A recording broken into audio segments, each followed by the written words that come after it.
आप सभी को मेरा नमस्कार। मैं हूं ऋषभ प्रसाद। आपकी मंजिल के सफर में आप सबका फिर से एक बार स्वागत करता हूं।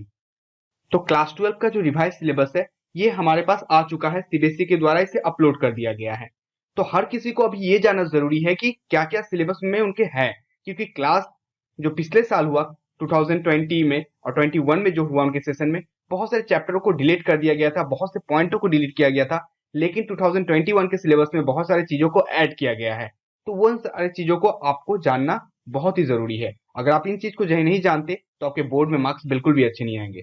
तो हम एक साल की शुरुआत कर रहे हैं जिसमें हम सबसे पहले अपने सिलेबस को जान लेंगे। उसके बाद हर चीज को एक एक करके ध्यान से पढ़ेंगे। सबसे पहले मैं आपको ज्योग्राफी का बता देता हूँ, उसके बाद एक एक करके चैप्टर वाइज आपको सब बता दूंगा। ठीक है। सबसे पहले जो ज्योग्राफी का आपका आता है बोर्ड में, वो टोटल 70 मार्क्स के पेपर आएंगे, प्लस 30 जो होगा वो आपके प्रैक्टिकल में होगा, और टोटल आपको 100 मार्क्स दिए जाएंगे। ये 70 मार्क्स का जो पेपर होता है ये 3 आवर्स के लिए होता है। कितने आवर के लिए? 3 घंटा का होता है। और प्रैक्टिकल जो होता है ये आपके एग्जाम से पहले ही, मतलब यानी कि बोर्ड एग्जाम से पहले ही आपको इसका डेट आपको स्कूल में दे दिए जाएंगे और स्कूल में प्रैक्टिकल हो जाएगा। ठीक है, तो इसको लेके कोई चिंता नहीं है। उसके बाद हम जो देखते हैं, हमारा जो टोटल क्लास 12 में 2 बुक है। एक है फंडामेंटल ऑफ ह्यूमन ज्योग्राफी और दूसरा है इंडियन पीपल एंड इकोनॉमी। ये 2 बुक है। इन दोनों बुक में से ही हमारे टोटल 70 मार्क्स के पेपर आएंगे हमारे बोर्ड में। इसमें सब जो आपका वेटेज है वो कैसे करके 70 आएगा? 30 मार्क्स करके आपको बुक से आएंगे फंडामेंटल ऑफ ह्यूमन ज्योग्राफी, और 5 मार्क्स के आपके मैप आएंगे, यानी कि हो गया आपका 35। ओके। उसके बाद इंडियन पीपल एंड इकोनॉमी आपका जो बुक 2 है उसमें भी आपके चैप्टर से 30 नंबर के क्वेश्चन आएंगे और 5 मार्क्स के मैप आएंगे, यानी 5 मार्क्स और 5 मार्क्स 10 मार्क्स का कुल आपका मैप आएगा बोर्ड एग्जाम में। ठीक है। और 30 मार्क्स का आपका रिटर्न आएगा। बात समझे ना? तो इन दोनों को भी 30 और 5 को मिला के 35 हो गया। तो 35 आपका टोटल 70 मार्क्स के बोर्ड एग्जाम आपके होंगे। समझ गए ना? जिसमें से 10 मार्क्स क्या रहेगा आपका? मैप के लिए रहेगा, और 60 मार्क्स आपका क्या के लिए रहेगा? रिटर्न के लिए रहेगा। तो इन 60 मार्क्स को लाने के लिए हमें अच्छी से तैयारी करना बहुत जरूरी है। अब हम देखते हैं कि कितने चैप्टर है कुल हमारे। इस बार का जो रिवाइज सिलेबस कर दिया गया है इसमें आपके कुल 10 चैप्टर दे दिए गए हैं। Unit 1, unit 2, unit 3, unit 4, unit 5 आपका बुक 1 में होगा, और बुक 2 में होगा unit 6, unit 7, unit 8, unit 9 and unit 10, जो कि पिछले बार बहुत सारे चैप्टर इनमें से डिलीट कर दिए गए थे। तो उनके बारे में हमको जान के कोई भी फायदा नहीं, क्योंकि अब हम आ चुके हैं क्लास 12 में। न्यू सिलेबस आ चुका है सीबीएसई के द्वारा, तो इसके बारे में हमें डिस्कस करना है। अब इनमें से किसके अंदर क्या क्या चीज है उसको थोड़ा थॉरली हम देख लेते हैं। हमने अपने 70 मार्क्स के पेपर को देख लिया। अब 30 मार्क्स के जो आपके प्रैक्टिकल है उसको जरा ध्यान से हम देख लेते हैं कि कैसे आएंगे। 30 मार्क्स का जो आपका प्रैक्टिकल रहेगा, ठीक है, इसको लाने के लिए इसमें आपको क्या करना पड़ेगा? Processing of data and thematic map, ये आपका 15 मार्क्स के रहेंगे। अब मैं आपको आगे बता दूंगा कि processing of data and thematic map में क्या होता है। और फील्ड सर्वे और स्पेटियल इंफॉर्मेशन टेक्नोलॉजी जो है इसमें आपका 10 मार्क्स रहेगा। ठीक है, ये दोनों आपको क्या रहेगा? रिटर्न रहेगा। 10 प्लस 15 कितना हो गया? 25 का आपको प्रैक्टिकल एग्जाम देना पड़ेगा। ये आपके स्कूल में ही होंगे। कहाँ होंगे? आपके स्कूल में होंगे। लेकिन इसमें सीबीएसई के द्वारा एक्सटर्नल को भेजे जाते हैं। आपके एग्जाम के दिन एक्सटर्नल आपके स्कूल में रहेंगे, जो सीबीएसई के द्वारा आपके स्कूल में भेजे जाएंगे। ठीक है, ये 11 क्लास से डिफरेंट है, लेकिन ऐसा मत समझिएगा कि प्रैक्टिकल में अपने आप मार्क्स आ जाएंगे। इसके लिए आपको थोड़ी मेहनत करनी पड़ेगी, और पूरा चीज मैं आपको प्रोवाइड कराऊंगा। इस चीज का वादा मैं आपको आज पहले दिन ही करता हूं। ठीक है, तो ये आपके 25 हो गए। और 5 मार्क्स के जो रहेंगे इसमें आपके क्या रहेंगे? प्रैक्टिकल बुक, जो आप एक कॉपी देखते हैं या प्रैक्टिकल कॉपी आपने 11 में भी बनाया होगा, सेम उसी तरीके से एक बड़े से कॉपी जो होगा, रेक्टेंगुलर शेप का एक कॉपी बनाएंगे जिसमें सारी चीजों को लिखेंगे। और साथ ही साथ वही कॉपी लेके आप एक्सटर्नल के पास जाइएगा। कहाँ? किसके पास? एक्सटर्नल के पास, जो आपके रूम में, जो आपके स्कूल में आए रहेंगे। वो क्या करेंगे? आपके प्रैक्टिकल कॉपी को देखेंगे और आपसे कुछ क्वेश्चन पूछेंगे, जिसे हम भाइबा बोलते हैं। ठीक है, भाइबा होगा, और उन दोनों के बेसिस पे आपको आउट ऑफ 5 मार्क्स दिया जाएगा कि 5 में आप कितना पाते हैं। अगर आपका कॉपी सुंदर है और आपने भाइबा में सारे आंसर दिए हैं तो आपको 5 आउट ऑफ 5 मिलेगा। लेकिन आपने अगर कुछ आंसर नहीं दिया है और कॉपी भी आपका अगर खराब है, बेकार है, तो आपको मार्क्स इसमें 5 में 2, 3 या 1 आ सकते हैं। वो डिपेंड करेगा कि एक्सटर्नल कैसे हैं। ठीक है, तो ये आपके 25 और 5, 30 आपके प्रैक्टिकल के हो गए। तो 70 प्लस 30 आपके कुल 100 आ गए। और बहुत ईजी है इस प्रैक्टिकल में आपको 30 आउट ऑफ 30 लाना। मैं बोलता हूँ इस चीज को, आप अगर मेरे साथ बने रहते हैं और सारी चीज को अगर मैं करवा दूं, आप कर लेते हैं, तो आपके प्रैक्टिकल में खुद ही 30 में आउट ऑफ 30 आ जाएंगे। ठीक है, अब चलिए थोड़ा आगे देखते हैं। 2-4 चीज इंपॉर्टेंट बहुत देखना जरूरी है। अब हम जो देखते हैं चैप्टर वाइज, कैसे क्या क्या चीज चैप्टर के अंदर है, मैं आपको अगले वीडियो में चैप्टर का प्लानिंग बता दूंगा कि किस तरीके से हमें जो पूरा ज्योग्राफी को कंप्लीट करना है, किस किस तरीके से किस मंथ में क्या करना है, स्टडी प्लान मैं आपको नेक्स्ट वीडियो में बताऊंगा। इसमें से बता देता हूँ कि किस चैप्टर के अंदर क्या है, क्योंकि सबसे पहले आपको ये जानना जरूरी है कि आपके बुक में है क्या। अगर आप ये नहीं जाने तो कैसे होगा ना, ये चीज तो आपको जानना ही है। तो सबसे पहला जो चैप्टर हमारा पहला बुक में आता है फंडामेंटल ऑफ ह्यूमन ज्योग्राफी में, इसमें पहला चैप्टर है nature and scope. Human geography के अंदर क्या आता है, नेचर और स्कोप, क्या क्या नेचर है और ज्योग्राफी के क्या क्या स्कोप है। जैसे क्लाइमेटोलॉजिस्ट है, अलग क्लाइमेट के बारे में हम पढ़ते हैं, ठीक है। और इस तरीके से अलग अलग इसके बहुत सारे स्कोप है, तो उसके स्कोप के बारे में हम इसमें पढ़ेंगे, ठीक है। उसके बाद हम पढ़ लेते हैं नेक्स्ट चैप्टर हमारा आता है पीपल। पीपल में हम क्या पढ़ेंगे, पॉपुलेशन के बारे में पढ़ेंगे कि कितने देश में लोग रहते हैं। ये फंडामेंटल ऑफ ह्यूमन ज्योग्राफी है, जिसमें हम वर्ल्ड के बारे में पढ़ेंगे, पूरे क्या के बारे में पढ़ेंगे, वर्ल्ड के बारे में पढ़ेंगे। और जो नेक्स्ट बुक आपका आता है, देखिए यहाँ पे लिखा हुआ है फंडामेंटल ऑफ ह्यूमन ज्योग्राफी में भी आपका पीपल है, देखिए। और पीपल एंड इकोनॉमी में भी पीपल है, दोनों में ही हम पॉपुलेशन के बारे में पढ़ेंगे, डेंसिटी के बारे में पढ़ेंगे और डिस्ट्रीब्यूशन के बारे में पढ़ेंगे। इसमें भी सेम पढ़ेंगे, पॉपुलेशन डेंसिटी के बारे में पढ़ेंगे, डिस्ट्रीब्यूशन के बारे में पढ़ेंगे, ठीक है। लेकिन दोनों में अंतर क्या है, इसमें हम वर्ल्ड के बारे में पढ़ेंगे और इसमें हम इंडिया के बारे में पढ़ेंगे, अपने देश के बारे में, कितना पॉपुलेशन है, कितना डेंसिटी है, कितना कहाँ कहाँ पे डिस्ट्रीब्यूशन है, कहाँ कम है, कहाँ ज्यादा है, इन सारी चीजों के बारे में पढ़ेंगे। क्लियर हो रहा है ना आपका। तो दोनों में ही लगभग सेम है, इसलिए वजह बोलता हूँ कि ये ज्योग्राफी जो है बहुत इजी है। हमको लगता है ये बहुत कठिन, लेकिन इजी है। जब मैं आपको पढ़ाऊंगा और एक एक चीज आपको सिखाऊंगा तो आप खुद ही सोचेगा क्या है, ज्योग्राफी में तो कुछ है ही नहीं सीखने के लिए, सब तो ऐसे ही हो जा रहा है। तो ठीक है, सिंपल सी बात है। तो देख लिए ना। तो इसमें क्या पढ़ेंगे, population distribution density and growth के बारे में पढ़ेंगे। नेक्स्ट उसी के अंदर क्या है, पॉपुलेशन चेंज है, साथ साथ पैटर्न एंड स्ट्रक्चर है। पॉपुलेशन कॉम्पोजिशन है, एज सिक्स यानी कि किस एज में कितने लोग हैं, मेल फीमेल कितना है, रूरल अर्बन कितना है, ह्यूमन डेवलपमेंट कंसेप्ट किस किसने दिया था, इसके बारे में हम थोड़ा पढ़ेंगे। तो ये हमने पीपल को खत्म कर लिया। तीसरा हम आ जाते हैं ह्यूमन एक्टिविटी में। ह्यूमन एक्टिविटी में क्या है, primary activity, secondary activity and tertiary और क्वार्टनरी। ये चार एक्टिविटी के हम बारे में पढ़ेंगे। क्विनरी भी क्वार्टनरी के अंदर ही है, उसको हम बाद में देख लेंगे, ठीक है। जब हम चैप्टर को थॉरली पढ़ेंगे तो उसमें हमको मिल जाएगा ये चीज। चौथा यूनिट में आता है ट्रांसपोर्ट एंड कम्युनिकेशन। जो वर्ल्ड का ट्रांसपोर्ट कम्युनिकेशन देखेंगे, land transport, water, air and oil and gas pipeline के बारे में देखेंगे। इंटरनेशनल ट्रेड के बारे में देखेंगे, रूट के बारे में देख लेंगे, कुछ ऑर्गेनाइजेशन है WTO के बारे में देखेंगे। ये सारी चीजों के बारे में हम यूनिट 4 में देखेंगे।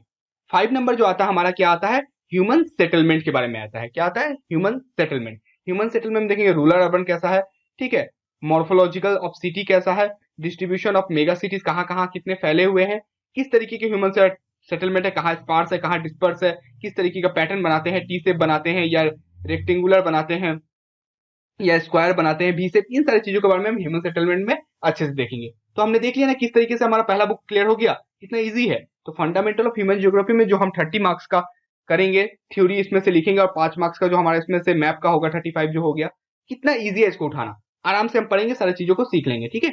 उसके बाद हम बुक 2 में देखते हैं कि क्या है। इसमें भी पहला पीपल है, मैंने आपको पहले ही कंसेप्ट क्लियर करा दिया कि पीपल में क्या क्या होगा, डिस्ट्रीब्यूशन, डेंसिटी, ग्रोथ, वही सारी चीज है। माइग्रेशन, कहाँ से लोग आ रहे हैं, कहाँ जा रहे हैं, ह्यूमन डेवलपमेंट कैसा हो रहा है, पॉजिटिव है, नेगेटिव है, उन सारी चीजों के बारे में हम देखेंगे। साथ ही साथ पॉपुलेशन, इन्वायरमेंट एंड डेवलपमेंट, ये चीजों के बारे में भी हम देखेंगे। ये यूनिट 6 हो गया आपका बुक 2, जिसमें इंडिया के बारे में हम पढ़ेंगे सारी चीज।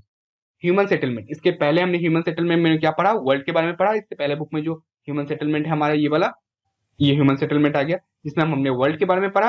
अब हम यहाँ पे हम क्या देख लेंगे, इंडिया के बारे में, रूरल सेटलमेंट, अर्बन सेटलमेंट के बारे में देखेंगे, ठीक है। रिसोर्सेज एंड डेवलपमेंट में हम देखेंगे लैंड रिसोर्सेज क्या क्या है, वाटर रिसोर्सेज क्या है, मिनरल एंड एनर्जी रिसोर्सेज, ये बहुत चीज अच्छा सीखने का है, ठीक है।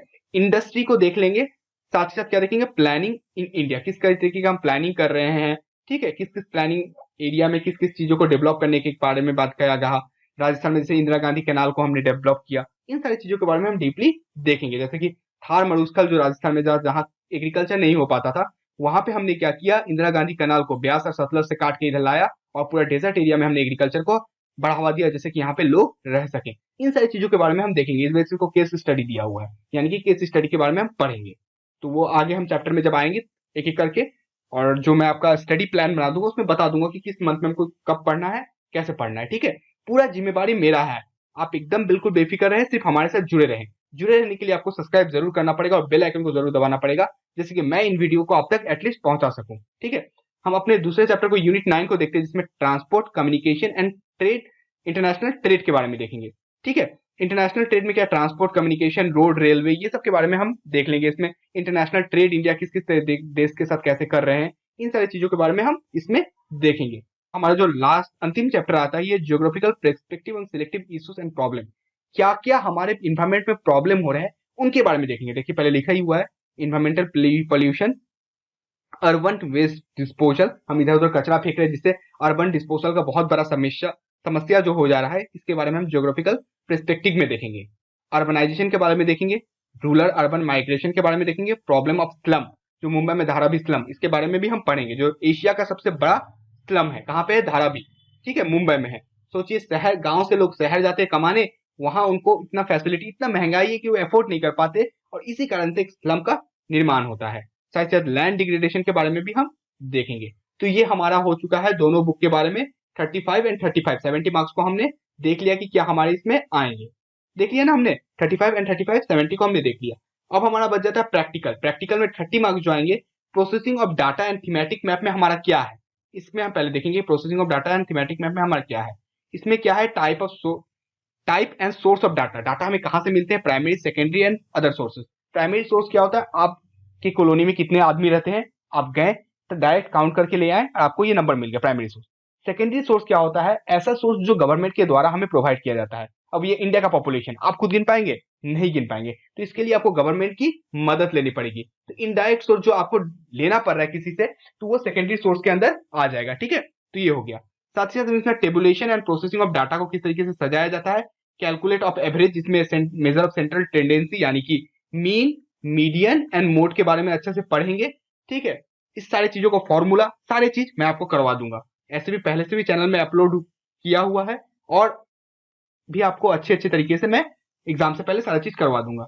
रिप्रेजेंटेटिव ऑफ डाटा, किस तरीके से हम रिप्रेजेंट कर सकते हैं, बार डायग्राम से कर सकते हैं, सर्कल, फ्लो चार्ट से कर सकते हैं, थीमेटिक मैप से, डॉट मैप से कर सकते हैं, कोरोप्लेथ एंड आइसोप्लेथ मैप से कर सकते हैं। इन सारी चीजों के बारे में हम आगे डिस्कस करेंगे, ठीक है। प्लेथ का मतलब ये होता है कोई ऐसा लाइन जो इक्वल जगहों को ज्वाइन करता है। तो कोरोप्लेथ, आइसोप्लेथ, ये सब क्या होता है मैं आपको आगे समझाऊंगा।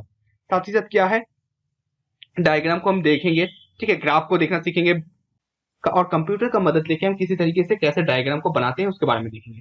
उसका जो एक आ जाता है आपका फील्ड स्टडी और स्पेटियल इंफॉर्मेशन टेक्नोलॉजी, जिसमें हमको फील्ड सर्वे करना पड़ेगा और अपने कॉपी में लिखना पड़ेगा। इस साल इस चीज को डिलीट कर दिया गया क्योंकि कोरोना के कारण कोई बच्चे फील्ड सर्वे को नहीं कर पाए थे, लेकिन आप लोगों को करना पड़ेगा। अब देखिए कोरोना का कंडीशन कैसा होता है वो तो वक्त ही बताएगा, लेकिन हमें प्रिपेयर रहना तो जरूरी है, ठीक है।